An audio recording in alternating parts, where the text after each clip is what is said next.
Hi, welcome to MACS Quick Tips. MACS, the world's leading resource and voice for sustainable mobile AC and thermal management, driving innovation and best practices across the global automotive and off-highway service sectors. I'm G. Trulia, I'm your presenter, okay? Hey, did you know to perform a visual inspection of the compressor clutch, all around the clutch, maybe someone dropped that unit, got a bend in it, may have a leak.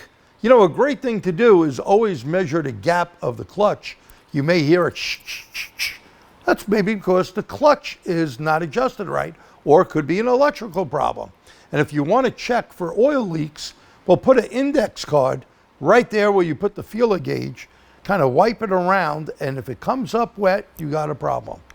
This has been a MACS Quick Tip. Don't forget to get your 609 at MACS Online or at Proctor-led, leader-led MACS courses. Thank you for attending. I'm G. Trulia.